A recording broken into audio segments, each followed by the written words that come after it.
Assalamualaikum warahmatullahi wabarakatuh. Perkenalkan, nama saya Bagas Muhammad Rizky, NPM 19031818022. Di sini saya akan mempresentasikan hasil dari penelitian jurnal saya. Latar belakang dilakukannya penelitian ini yaitu kemajuan perusahaan dipengaruhi oleh sumber daya manusia yang ada di dalamnya. Untuk dapat terus berkembang dan bertumbuh di tengah perkembangan zaman, maka perusahaan harus didukung oleh sumber daya manusia yang ahli dan memiliki kompetensi di bidangnya masing-masing. Dengan kompetensi kerja yang baik, karyawan diharapkan dapat mengatasi segala permasalahan pekerjaan sehingga tugas yang diberikan dapat dilaksanakan dan diselesaikan dengan baik. Dessler mendefinisikan kompetensi sebagai karakteristik dari seseorang yang diperlihatkan meliputi pengetahuan, keterampilan, dan perilaku yang dapat menghasilkan kinerja dan prestasi. Kajian teori. Menurut Gustomo, pelatihan berbasis kompetensi adalah suatu proses pendidikan dan pelatihan yang dirancang untuk mengembangkan kemampuan dan keterampilan secara khusus yang mempunyai tujuan untuk mencapai hasil kerja yang berbasis target kinerja, yaitu performance target yang telah ditetapkan. Menurut Dessler menjelaskan, kompensasi berbasis kompetensi mendasarkan penggajian berdasarkan jangkauan, kedalaman, jenis keahlian, serta pengetahuan. Dengan istilah lain yaitu penggajian didasarkan kepada kompetensi. Menurut Mangkunegara mengemukakan bahwa kinerja adalah hasil kerja secara kualitas dan kuantitas yang ingin dicapai oleh seseorang dalam melaksanakan tugas sesuai tanggung jawab yang diberikan kepadanya. Metode penelitian yang digunakan dalam penelitian ini yaitu peneliti menggunakan metode teknik analisis regresi linear dengan menggunakan pendekatan kuantitatif. Populasi yang digunakan dalam penelitian ini yaitu seluruh karyawan engineering divisi customer support yang berjumlah 52 orang. Teknik pengambilan sampel menggunakan teknik sampling jenuh.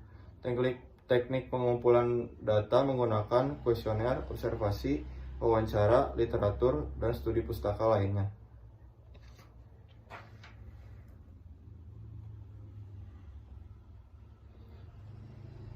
Hasil penelitian dari ini yaitu analisis regresi berganda dan uji simultan F. Uji simultan digunakan untuk mengetahui pengaruh variabel-variabel independen pelatihan berbasis kompetensi dan kompensasi berbasis kompetensi secara bersama-sama terhadap variabel dependen kinerja karyawan.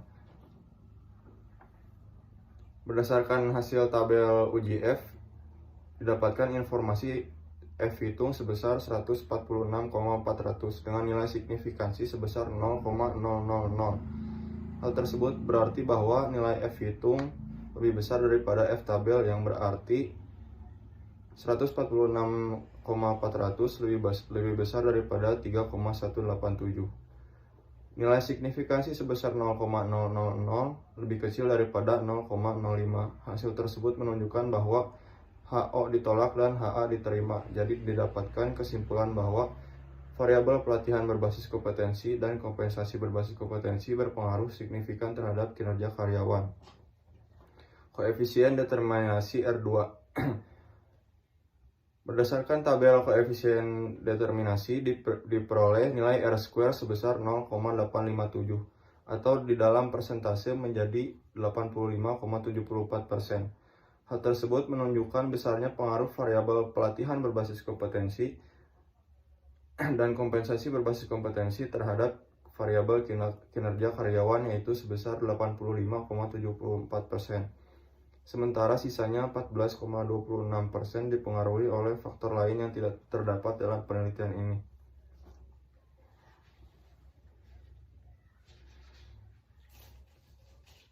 Berdasarkan hasil penelitian dan pembahasan di atas, maka penulis menarik kesimpulan sebagai berikut. 1. Pelaksanaan pelatihan berbasis kompetensi pada PT Dirgantara Indonesia sudah termasuk ke dalam kategori baik. 2. Pelaksanaan kompensasi berbasis kompetensi pada PT Dirgantara Indonesia sudah termasuk ke dalam kategori cukup atau sedang. 3. Kinerja karyawan pada PT Dirgantara Indonesia sudah termasuk ke dalam kategori baik. 4. Terdapat pengaruh signifikan sebesar 75,34% antara pelatihan berbasis kompetensi terhadap kinerja karyawan pada PT Dirgantara Indonesia. 5. Terdapat pengaruh signifikan sebesar 80,82% antara kompensasi berbasis kompetensi terhadap kinerja karyawan PT Dirgantara Indonesia. 6. Terdapat pengaruh signifikan sebesar 85,74% antara pelatihan berbasis kompetensi dan kompensasi berbasis kompetensi terhadap kinerja karyawan PT Dirgantara Indonesia.